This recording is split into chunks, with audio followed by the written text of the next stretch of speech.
Welcome to the Casey Catch Up. We've got Xavi, who's our Spanish correspondent for the Barcelona race coming up in a week's time.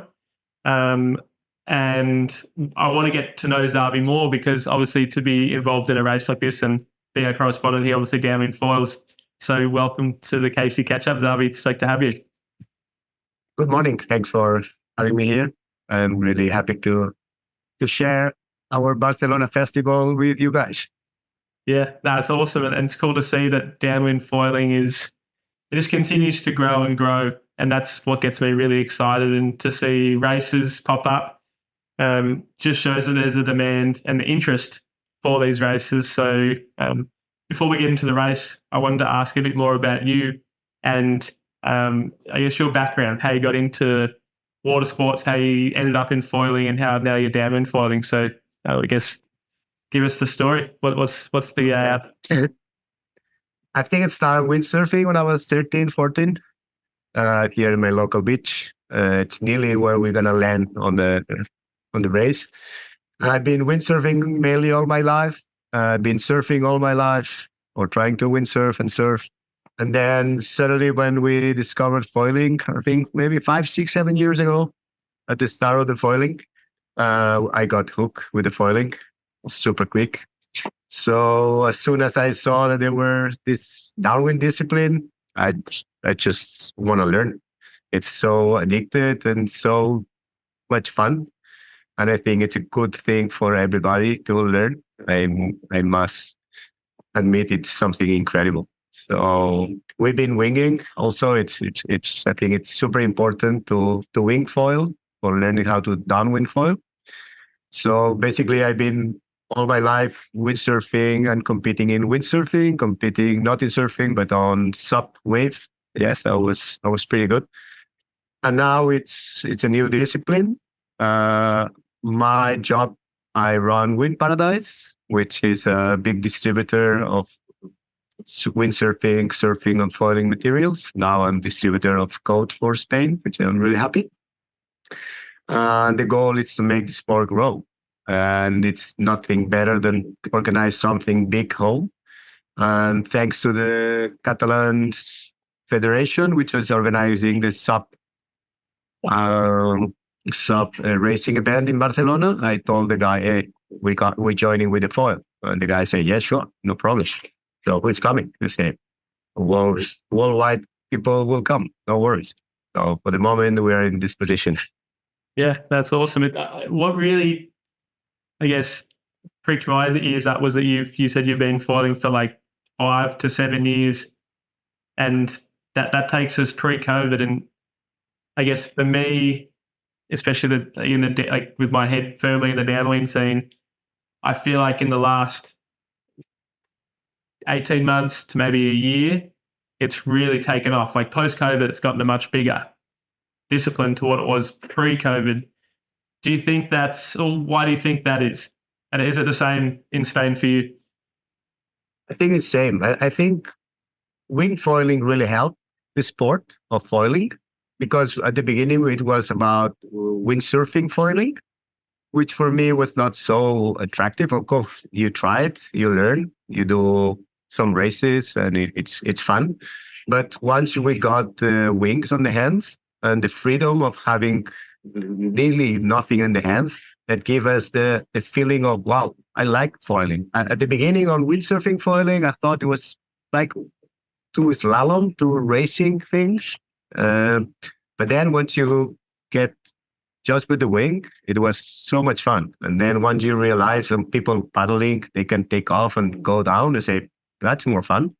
So we are in this position. Of course, it's not easy, but it's coming. I think it's the next 2 or 3 years is gonna make a big boom.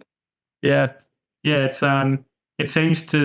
feels that way. Like the leaps and bounds that it's grown in the last 12 months is astonishing, and it just doesn't seem like it's slowing down.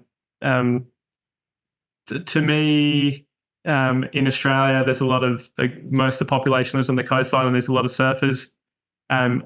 The surf foiling has become obviously more popular as well. Foiling in general is taking off. And there's been a few issues, with surfers amongst foilers, and not accidents, but just people afraid that there's got to be accidents. And for me, downwind foiling is the perfect medium to prevent any of that being a problem, because downwind foiling, we're not fighting. You're alone. There's plenty of room. Yeah. So how's it been in Spain? What's the...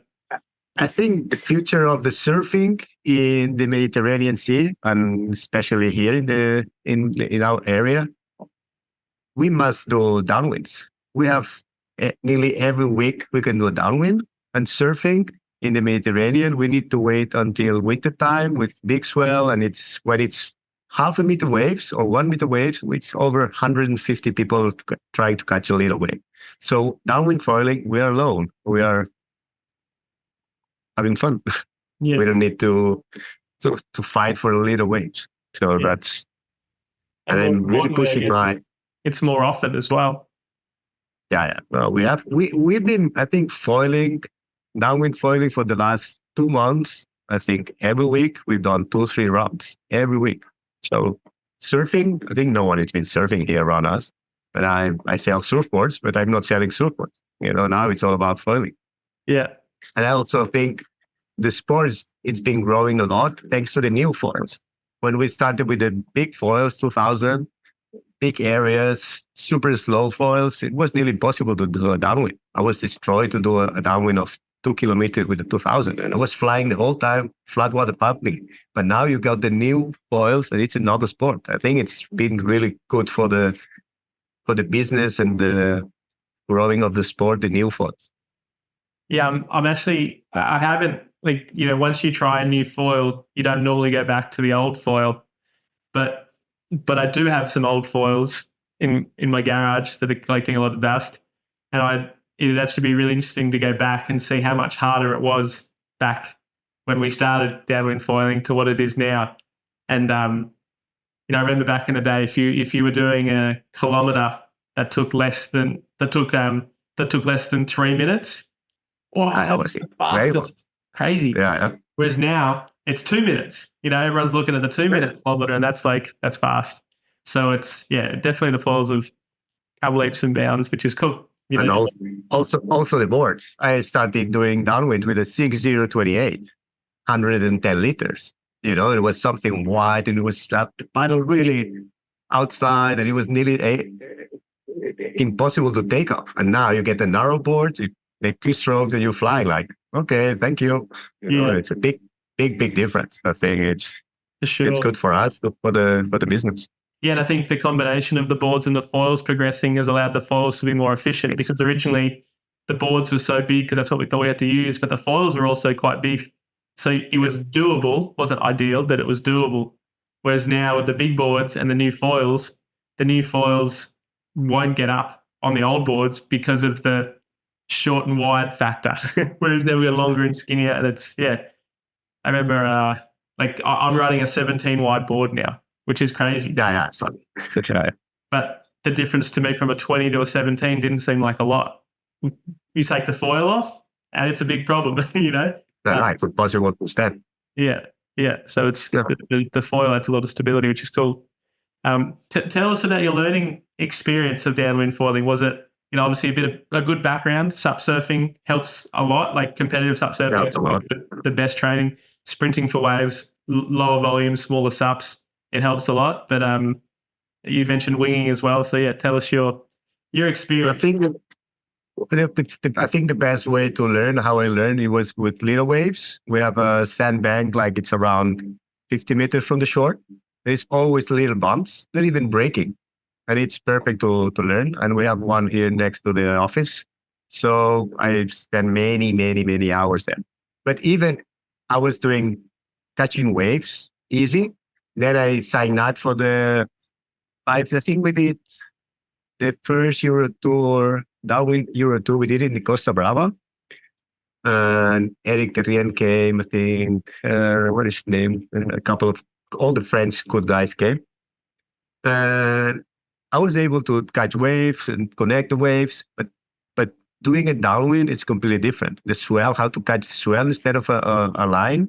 So it's the first time I ever happened to me in my life. I had to be rescued. Say, hey, I'm not able to fly. It was like 35 knots, but I took the 2000. Hey, I want to fly. And I was just flying like to say, this is not it. So I had to change something. Also, I had to change my paddle. I was racing. I was sub racing a lot. I was Spanish champion racing. So I had my racing paddle. I said, it's really stiff. Okay, I'm going to go fast. No, I had to change to super small paddle, able to move the water and then take off. So I learned so much that day. And since then, it's been just progressive and equipment. So it's many hours in the water. It's no other clue. And also, it's really learning in flat waters. That's something that you're teaching a lot. And I think the technique you get on flat water, it's super important. For sure. There's a few things I picked up there that were really important. One was learning, like going out in small, like almost unbroken waves. Huge advantage in doing that. You learn to paddle your board. It's not too messy. The waves aren't breaking. There's no one else around. You have your time to work on accelerating to catch a wave and not having the consequence of getting wiped out in big surf. The other thing that's kind of been interesting, we've seen the trend, and you and I come from the sort of SUP racing background. We've seen the paddles go really big or start really big and get smaller and smaller. And then it's the same with the SUP downwind foiling. It's like everyone thinks we need a massive paddle. And the trend at the moment, from what I can tell, is everyone's realizing, a good paddle that's like 85 square inches is probably a good size, Yeah, I'm using 83, but with pretty bending shaft, because if I use 2-stick shafts, sometimes it's hard to move. Yeah. Because sometimes you fail and you have to take off 15 times. Yeah. Then it's a nightmare to take off. Now we're not failing anymore, but at the beginning we were failing 20 times from Barcelona to here, 25 Ks. Wow, it was difficult to take off. Now just paddle once and you go. Yeah. But you have to be able to move the paddle. So we're talking about all the experience, and then also the flat water stuff, just to learn how to paddle and balance on your board is so important. And we're saying from the race background, using too big a blade was not ever a good thing. You couldn't accelerate, whereas using a smaller blade, you even mentioned a sort of a softer shaft, it allows you to have a bit more forgiveness for these things, the rocky boulders or the shoulders. Yeah. Important. Yeah, it's important. Let's fast forward. Let's go to the present day. Let's talk about what equipment you're going to be using, or you're using for your daily, your daily driver, your daily racing. Now, lately, I've been using the oar boards, the Sonova boards. I have a 7.6/18. I did a little custom shape. It's 107 liters. I'm 77 kilos. Yep. So it's 30 liters about of my weight. So I'm really comfortable with this one. About foils, I'm using basically now the coat foils, 860, 120 back, what you use on the Molokai. On nearly flat water. I can stand yesterday when training and it was nearly nothing and I'm just flying. I see on really small foils taking off. I think I have to get more hours in the water and flat water. It's not the goal, but I've been flying the 770. I've been flying not the smaller. No, I didn't try the 680, but all my team riders are using a 680 and they are amazed how it flies. Yeah. So basically, the goal in the race, if it's nearly good conditions, I'm going to try to use the 860 and 120 at the back. Usually in Barcelona, this round of 16 kilometers, it's I would say the first from 0 to 4 kilometers, it's pretty flat. I mean, it's not flat. You can fly the 860 easy, but you have to be pumping a little bit. Mm-hmm. And then the last 8 kilometers is like cake. It's nothing. It's just bumps and bumps and bumps and literally it's easy. But the start, it's not so perfect that you say, okay, so you have to work a little bit the first 4 kilometers. Yeah, I kind of look.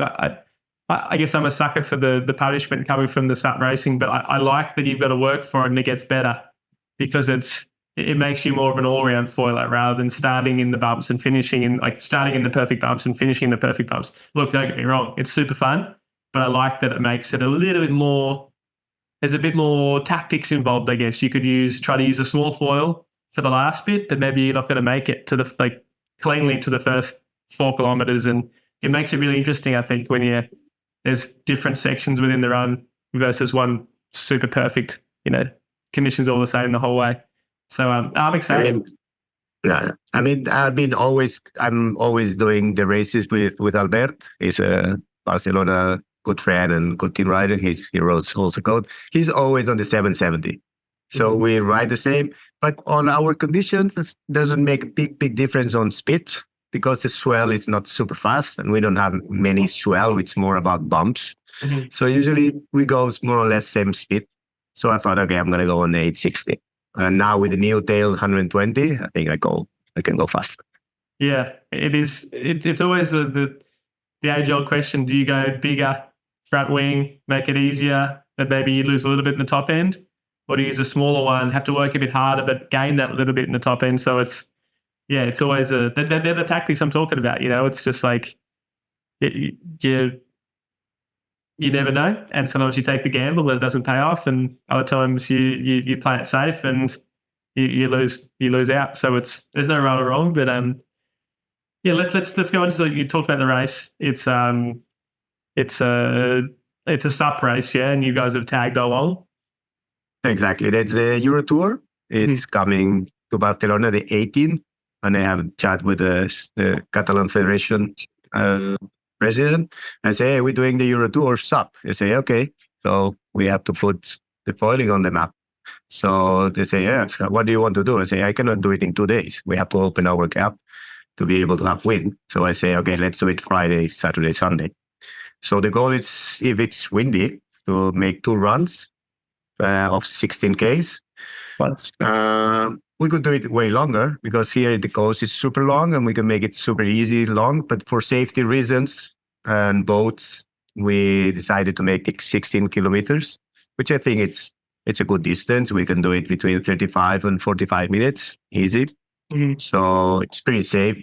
We're running next to the coast. Maximum we go maybe 700, 1 kilometer outside, but it's really, really safe.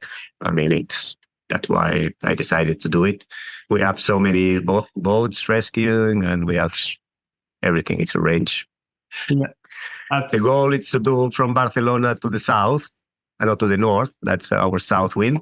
But let's see if suddenly we have the wind from the other direction. We have other plans. We change it completely, and then we don't follow direction. Yeah, but usually the good wind. Are the SUPs going to be racing at the same time as the foils, or is it a separate? No, the SUPs are racing in the morning. And we are taking off. The goal is the idea is to take off around 3:30. The wind, it's the best time. It's around 3:30, 5:30 usually. So we can wait a little bit and see the interest. Mm-hmm. But it is the idea is to do it after the SUP race. Yeah. And then Friday it's all our day, so we can do whatever we want. And but the idea is to start at 3:30. Yeah, because that's the best time for wind. Yeah, cool. And so, what are we? Just over a week out. What's the forecast looking like? For the moment, yesterday in the morning, I went to the computer and said, wow, it's looking promising. It was like perfect conditions, 17 to 20 knots from the south. It was wow. But then this morning I went to check again and it was, it's not there anymore. Yeah. So it's still 10 days to go. Everything can change. Hopefully, I'm asking all my friends to pray a lot, whatever, but we need wind. If there's no wind, let's do something. That's the goal. I mean, just to take some pictures with Barcelona around with the Hotel Bella in the back can be really, really nice. If this year we are not lucky with the wind, let's hope we can do it another year. And instead of doing 16, we can do it longer and doing. So the idea is just see how people comes to Barcelona. For the moment, we are really happy. We are nearly 35 racers. So I'm pretty happy. Last year in France, in October, we were 55, which was incredible. And it was really good fun. Yeah. And I think it's happening also this year. Hopefully you can join in France. It was really, really nice race. So my goal for this Barcelona race was around 30 riders. So for the moment, it's happening. Awesome. Yeah, it's cool to see it growing. And like we had a local race here in Sydney, and we had, I think it was like 50 over 50 races. It was crazy. And now people flew in from around, but the majority of people were just from our local area. And it's growing, right? Like it's crazy. And this is first time running. You get 35 sign up, and look, I'm sure if there's a really good forecast, there might be a few more people sign up. Yeah, for sure. The last moment, 10, 15 guys would come, okay, I'm joining. And also we allowing people to come with a full drive. So I think there's not many people here with full drive, but maybe 5, 6 guys join with the full drive would be also cool. I mean, it's going to be completely separate category, but I'm really happy they join. Yeah, I think it's good for the sport, for the supping and the foiling, just to make a big party in Barcelona like this. Yeah, no, I totally agree. I think the full drive, it doesn't hurt as long as they've done the runs before, they know they can. It shouldn't be the first time they downwind on the foil drive, but that's awesome. Any who are the big names that are going? I can't make it this year. I've just had it's my first. I had a daughter a couple of weeks ago, so I'm on dad duty. Okay, congratulations. Yeah, thank you. I think that there's big names coming. All the French crew, it's coming, especially all the French. I think it's also John from the Netherlands. Yeah, it's really good. But I think it's Tom Constance coming, Jan Piffer from France. So I think the top 5 from France coming. I think basically it's good friends from France and all the rest from Europe. Yeah. And our crew, we are around 10 guys. So all in all, I think it's going to be French against Spain and some other people. The good guys from Europe, I think they are all coming. So I'm really, really happy. I saw the list this morning. I'm like, wow, it's going to be impossible to win, but just to have fun. Well, a bit of local knowledge. You can't discount that. Yeah, I know. We did a race. We did a promotional foil race last weekend in Chiclana, La Frontera. It's in the south of Spain, together with the Wing Foil Spanish tour. And we were 9 racers, and it was also really, really good. I won the first hit there. I was super happy, winning Jan. And the second one, I took 20 seconds to take off, and then he was gone. It was only 4Ks. It was just promotional thing. But if you lose your takeoff on the start, in 4Ks, you're done. It was impossible to catch him. But seriously, I was happy. You mentioned before that if the wind doesn't turn up, you do have a backup plan. The idea is to fly from the Vela, from nice hotel from there, to where we having the band, which is Port Olympic. It's around 1.5 Ks. So maybe if it's completely flat, we're gonna do a downwind run of 1.5 to do something, have fun on Saturday afternoon. Yeah. And also probably if possible, Sunday morning, there's nothing. So maybe we can do another buoy race, also take off and do a round with the buoys or something. I mean, we need to create demand, we need to create sport, and we need pictures to make it grow for everybody. Yeah, you can't have it all the brands. The way to think it all. It's exactly. Yeah, the flat is nothing. No, yes, we'll do something. Otherwise, there's lots of zodiacs when we can use, and we can tow, and we can do some promo stuff. Yeah, I've had there's a few ideas like run through my head. I did a foil camp with a few mates. I'm up in the northern Western Australia, and there was a flat day morning, and we were towing in on a jet ski, and one was on the right, one was on the left, and we'd have like you'd let go of the rope at a certain point, and you had to pump as fast as you could to the super short distance, a couple 100 meters, and the guys I was coaching, they were quicker than me. Like I couldn't go as quick as they could. I got beaten like 3 or 4 times, and I'm like, man, this isn't fair. But it's it makes it a different, more variables, more can go right or go wrong, and so that's an example, another option, I guess, as well. But obviously, if you can paddle up, the big foils nowadays, like the 1075R and the 1300S, and then obviously the ART Pros, the big ones, and there's a bunch of good big foils nowadays. So there's no excuses to not have a race. If you're doing a race, you should bring a big foil just in case.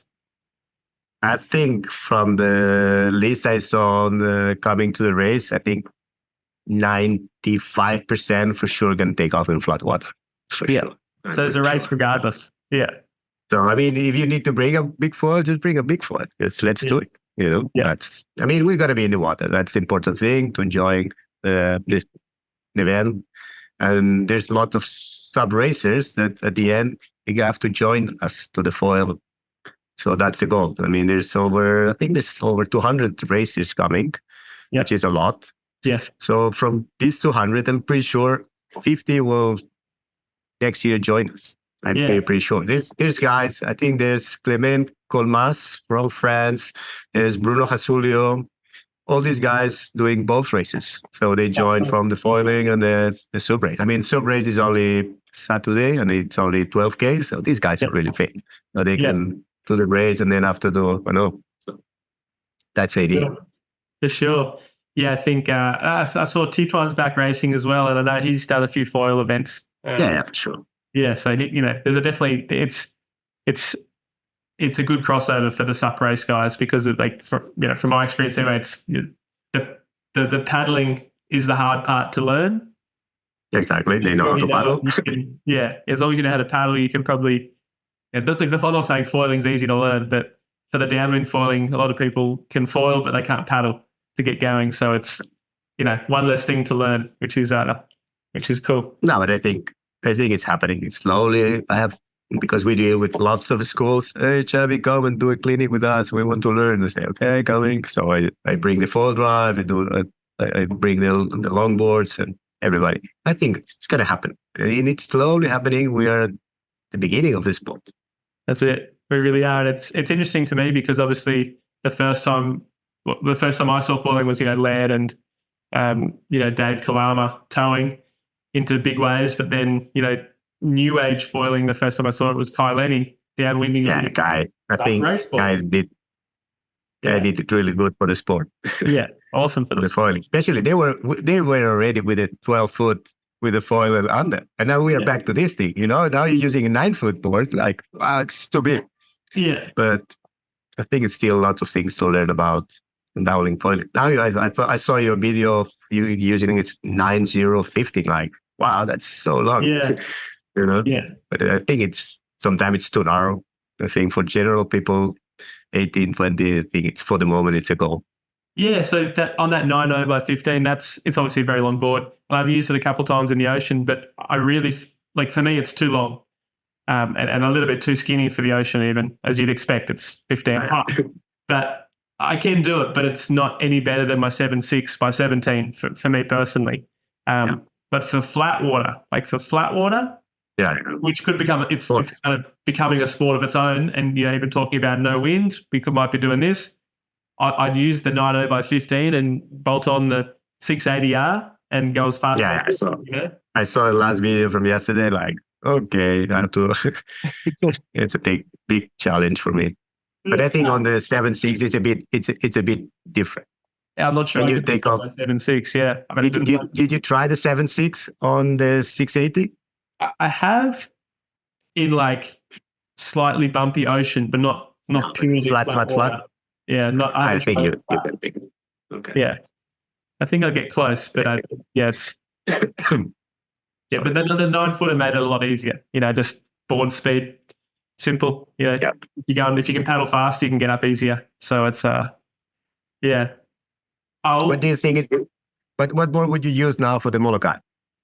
I've got a 7.6 and a 7.10 at the moment, both at about 105 litres. And I'm probably going to, I think I prefer the 7.6 just for, I'm not sure what it is. To me, it feels more, I've been using a 7.6 for the last year.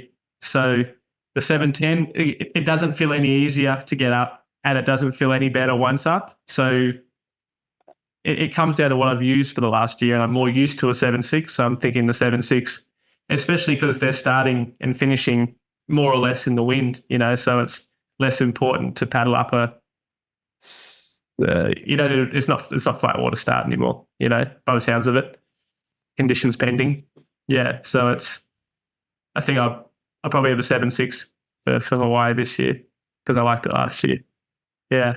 I just ordered a new one, 8.3 by 18, but I want to try. I mean, yeah, and you've got to try for the it. ocean, just for the big swells. I mean, we don't have big swell. I'm probably not going to use it here in the Mediterranean, but if I go France and it's big swell and there's not many, whatever, I need something faster. I want to try. I mean, that's my job. I try and we make conclusions. That's for sure. Yeah, that's it. And that's the thing. And it's going to be different for everyone because I'm quite a strong paddler. Going longer isn't as important for me. So like going to the 8.6s or even 7.10 from 7.6, it was a little bit easier by 2 or 3%, but it was also a little bit less nice by 2 or 3% once up on foil. So it almost evens it out. So you just go back to, well, this is what I use already. It feels good. I stay with it. Yeah. So but I see many brands now using like the smaller board. It's 8.2, 8.2, 8.8, even 9s. Like wow, it's so long.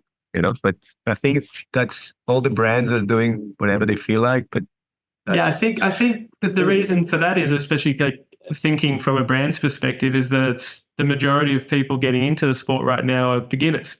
They're not 90% of people that are trying to downwind foil at the start of their journey. So a longer board is going to make a 20% benefit versus, the 2 or 3 that, maybe you or I feel, because we've been doing it for a little bit longer. So it makes sense, but it's just not for me just yet. It doesn't feel like I need it because of the experience. I said it when Dave Kalama came out with the Barracuda. I said, oh yeah, that's going to help heaps of beginners get into it. And I think he mistook what I said, saying they're beginner boards. I'm like, well, they're not beginner boards, but they're going to help beginners more than they are the people that already know how to do it. So Kai Lenny and Jeffrey Spencer and Finn Spencer and all those guys that have been doing it since the very beginning, they were doing it on 5-foot boards and going to a 9-foot board. It's going to help a little bit, but it's not going to help as much that the person that's just jumped onto the board for the first time. If I could go back to my 6.6, I will go back to my 6.6. The feeling was way better, like smaller, shorter, more turning, of course. But now, of course, you understand. You try the 7.6, like wow, that take off easier, especially with the small foils. I think that the big difference is between the small foils. 100%. If I had a 2000, I can go on the 6.6 easy. But now with the small foils, you want to go faster to be able to take off. I think it makes my 6.3 by 21, the Elite Aviator. I had it many years. Yeah, I used it probably 3 months ago for the first time in probably 2 years, about 18 months maybe. And it was man, so much harder to get going. But once up, it was different.